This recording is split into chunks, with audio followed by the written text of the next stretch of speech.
چې په کم کور کې سپیرتوب، جنگ جګړې، فسادونه، د رزق کمې، د نارینهو کارونه بندېدل، څوک یې په ما باندې چا څه کړي دي، په ما باندې چا څه خورولی دي، کار مې بند دی، دکانداري مې ښه نه کېږي، مخه مې بنده ده او شی راوړو زر ختمېږي. د هغې ټوله وجه دا ده هېڅ کوډې او منترې نشته چې یو سړی دومره ځان کړی او په تا باندې کوي، تا خرابوي، نو ځانه د ښه والي ولې نه کوي چې په ځان باندې لږ ښه وکړي او دی ښه شي. خو په خلکو په ذهن کې یو وهم پروت دی، چا له څه چل کېږي چې چا را باندې څه کړي دي. هیڅ چل نشته، صرف د دقې یوې خبرې کنټرول په کور کې پکار دی.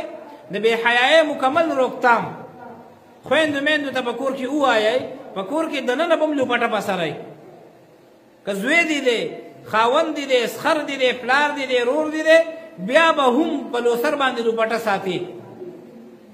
ورنه تاسو وګورئ په کم کور کې چې دا حیا نشته، د هغې کور حالت معلوم کړئ. د دوه ورونو د یو بل سره په کور کې یو بل ته طبیعت خړ دی، د پلار او د زوی د یو بل سره نه لګي، د مور او د لور د یو بل سره جنګ جګړې، ټوله دغه بې برکتي د دغې بې حیایۍ ده.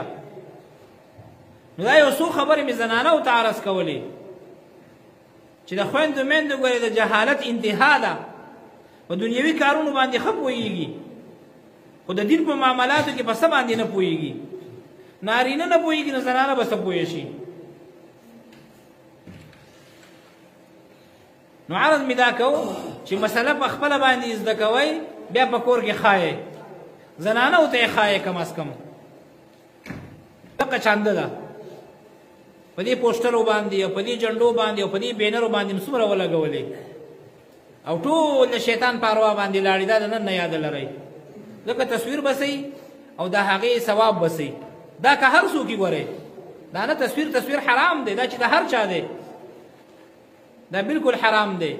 نو په هغې باندې ډېر زیات شته. او د جومات لپاره چې چانده وکړي، چاندې لپاره اعلان وشي، نو هر شی سټ ګړئ. بعضې وایي هو ما خو یوه سلامبر یاره جامې مې کور پاتې شوې، بټوه رانه کور پاتې شوه، هغې د کور په جامو کې رانه بټوه پاتې شوه.